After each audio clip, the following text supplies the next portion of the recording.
A job is a job. School teaches you to find something that you love to do and then do that as your job and try and make money off of what you're talented and passionate about. And that's like the worst piece of advice I've probably ever freaking heard. The reason why is because you are meant for so much more than to be just an employee. I remember when I was in school, I was a freshman or a sophomore.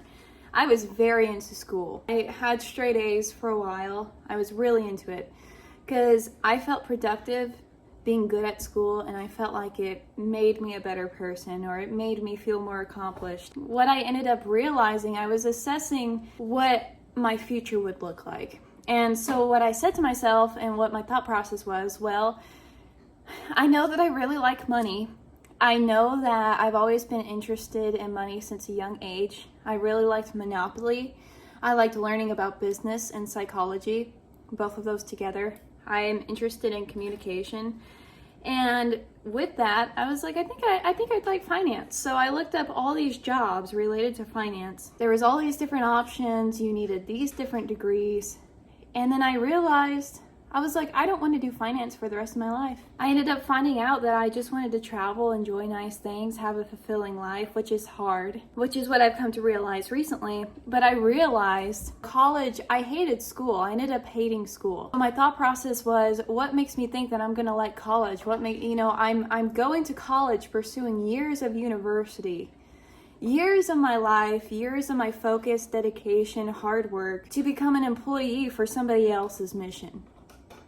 That I think going into it, before I even really know myself, before I've even really tried much stuff, I think that I'm gonna like finance. I think that I'm gonna wanna be an employee at this company. I was really into Apple. I was like, I've loved Apple products since I was 5 years old. I'll just go work at Apple and then work my way up and be a CEO, because my whole entire life I had been taught that whatever a man could do, I could do it equally, if not better.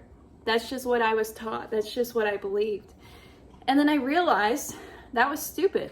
It's dumb. It's counterproductive. Your boss is never going to pay you enough money to be his next door neighbor. And with that in mind, you would want to fulfill your own mission and make money off of it and have employees work for you. Whenever you go to college, your goal is to have a job. Your paycheck is never going to fund the lifestyle that you truly desire. There are cases where doctors or lawyers can make whatever, 200 grand a year on the higher end, on the highest end, almost, for like earned incomes. If you look up top paying jobs, it's like 200, 300 grand a year, which is a lot of money, and you can live a very good lifestyle. But as soon as you stop that job, the money stops. It's not there anymore. It's gone. So you put in 4, 6, 8 years, if not more, of schooling to attain this job that you have to keep funneling into 40 plus hours a week to maintain this lifestyle, whatever varying degree of lifestyle that looks like. For most people, it's a middle class lifestyle, so you don't actually have any freedom. You're actually trapped.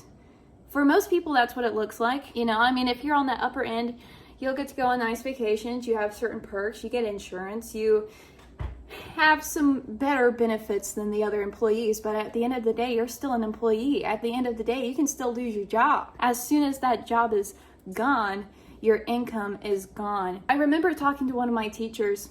I was in this work studies program and I learned about business. It was called Global Business. At the end of one of my projects, I was sitting down with my teacher and I was feeling very conflicted because I was reaching the point where all my peers were deciding to go to college. They were applying and they were getting accepted into college. And I still rejected the idea of going to college. So I asked my teacher, I said, here's my idea.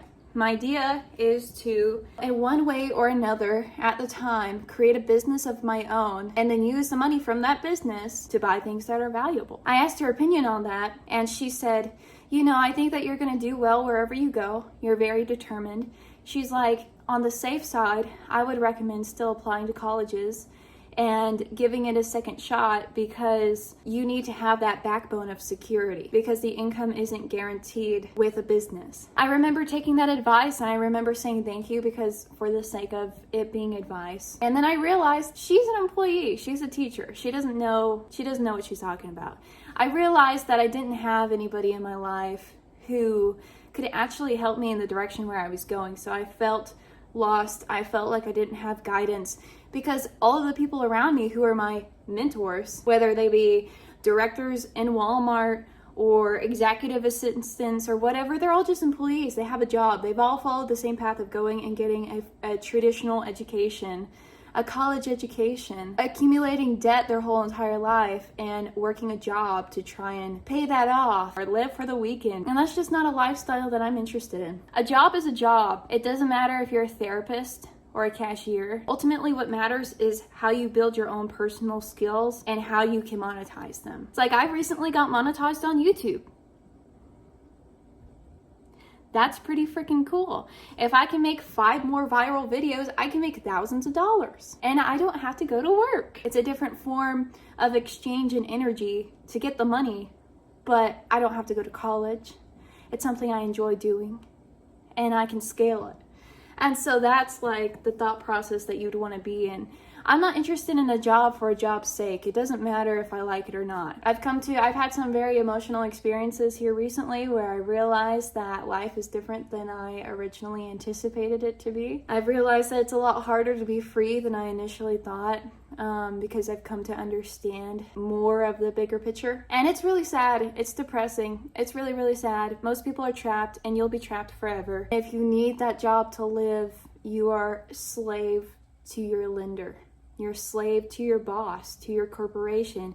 And if it's not that boss or that corporation, it's going to be the next one, and the next one, and the next one, and the next one. And the cycle continues, and you're still stuck, and you're still trapped, and you're still never fully fulfilled. So that's why I refuse to go to college. I can work a job being a manager at a fast food restaurant or a car wash or a Walmart or whatever it is. It doesn't freaking matter. And even though it takes a long time and it takes a lot of hard work that I don't even fully understand yet, but from my understanding, it does take a lot of hard work and a lot of time. You can pave your way to your personal freedom. But if you ingrain this path for yourself, where you've already invested all of your resources, time, and energy to this current date into schooling, into your career, it's going to be increasingly harder for you to go on to a different path. That's what I've seen. And I'm still young. But yeah, thank you guys for watching the video. I do appreciate it. If you have any comments, feel free to leave a comment. Feel free to like, subscribe, whatever you feel like doing. And I will see you in the next one.